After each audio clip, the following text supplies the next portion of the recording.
माँ तू बांझ है क्या? नहीं बेटी, जिसकी इतनी प्यारी सी बेटी हो वो बांझ कैसे हो सकती है? माँ अगर तू बांझ नहीं तो जब तू शीतल के यहाँ गोद भराई में गई थी तो तुझे बांझ कहकर क्यों भगा दिया गया? मैंने देखा तेरी आंखों में आंसू थी और तू मुझे देखकर अपना आंसू पोंछकर घर आ गई। नहीं बेटी, बांझ उसे कहते हैं जिसकी कोई संतान ना हो, और तू तो मेरी बेटी है। तो तू ही बता मैं बांझ कैसे हो गई? खेलने कूदने की उम्र में ये बड़ों जैसी बातें कैसे करने लगी? तू जा बाहर जाके बच्चों के साथ खेल। सोनम बच्चों के साथ बाहर जाकर खेलने लगी। एक बार खेलते खेलते वे पड़ोस के गांव में चली जाती है। वहां पहुंचते ही कुछ औरतें उसे देखकर आपस में बातें करती हैं कि देख देख, लगता है कि वे पंडित की बेटी है। इसकी भी शक्ल इसके बाकी की 6 बहनों से मिलती है, पर ये भी क्या अपना नसीब लिखवा कर आई थी। बेचारी सोनम सोचती है कि मैं तो जात से धोबन हूँ, पर मुझे यहाँ सब पंडित की बेटी क्यों बोल रहे हैं? शायद मेरा चेहरा उन 6 बहनों से मिलता जुलता होगा। वे वापस अपने घर चली गई। घर जाकर जब उसने अपनी माँ से बोला कि माँ, आज पता है मैं अपने दोस्तों के साथ पड़ोस के गांव में गई थी, तो पता नहीं कुछ लोग मुझे पंडित की बेटी क्यों बोल रहे थे। लगता है मेरी शक्ल उन बहनों से मिलती है। इतना सुनते ही सोनम की माँ उसे काफ़ी डांटने लगती है और उस गांव में जाने से मना कर देती है। सोनम देखती है कि उसके माँ की आंखों में आंसू थे और वे उसे डांटकर खुद रोने लगती है।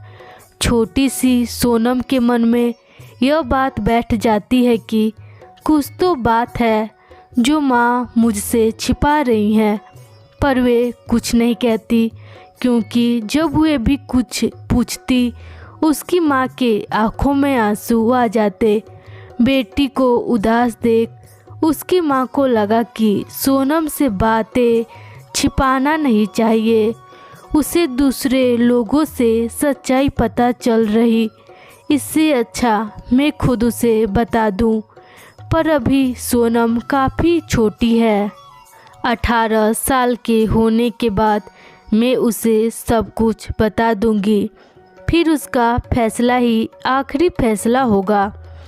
समय बीत जाता है। सोनम 18 साल की हो जाती है। उसकी माँ उसके पास जाती है और बोलती है कि सोनम, मुझे तुमसे कुछ ज़रूरी बातें करनी है। तभी उसकी माँ की बातें काटते हुए सोनम बोलती है कि माँ, मुझे पता है तू यही बोलेगी ना, मैं तुम्हारी नहीं बल्कि पंडित की बेटी हूँ।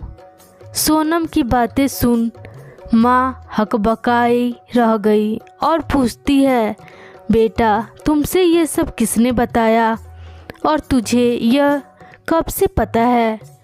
और पता है तो तुमने मुझसे बताया क्यों नहीं? अरे अरे माँ रुको तो, आप इतने सवाल एक साथ करोगी तो मैं सबका उत्तर कैसे दे पाऊँगी? माँ, मुझे ये बात कि मैं पंडित की बेटी हूँ तभी पता चल गई थी जब मैं पहली बार उस गांव में गई थी, और जब मैंने तुमसे इस बारे में पूछा तो तेरी आंखों में डर देखकर मुझे अंदाज़ा लग गया था।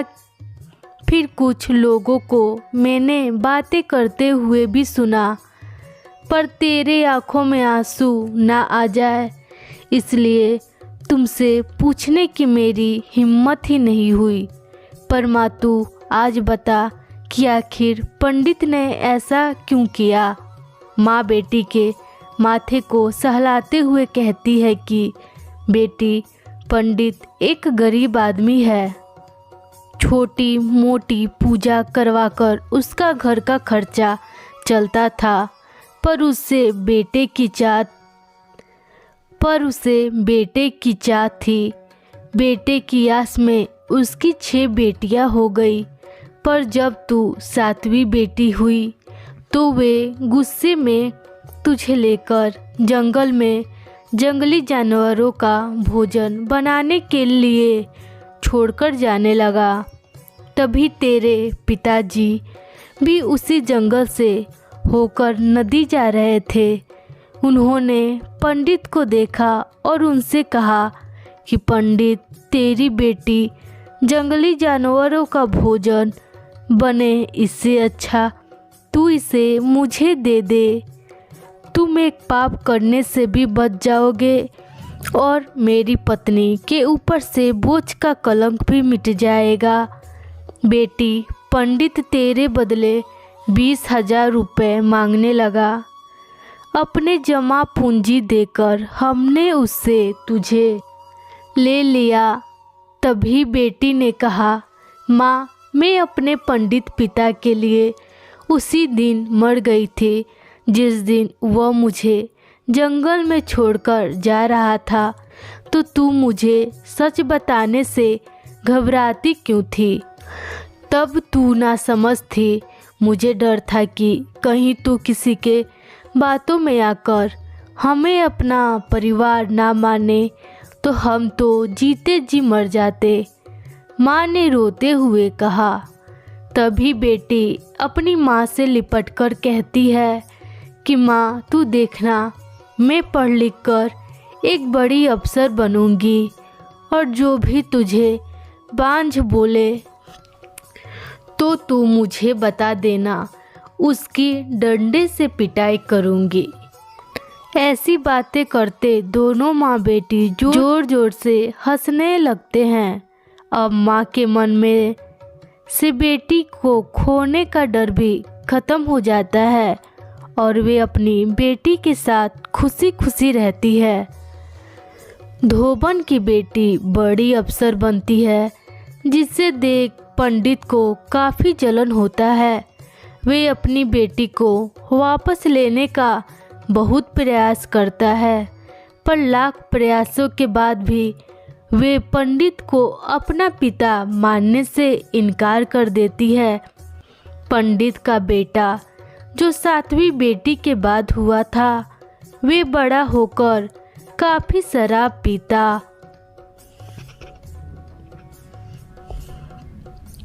पंडित का सारा पैसा वे शराब और जुए में ख़त्म कर देता। जब पंडित पैसे देने से मना कर देता तो वे उस पे हाथ भी उठाता। हमें इस कहानी से यही सीख मिलती है कि हमें बेटियों को बेटों से कभी कम नहीं समझना चाहिए, क्योंकि आज के जनरेशन में बेटियां बेटों से अच्छा प्रदर्शन कर रही है। अगर आज पंडित बेटे की चाह ना करके अपनी बेटी को ही पढ़ाता लिखाता तो वे आज अपने बेटे से मार ना खाता।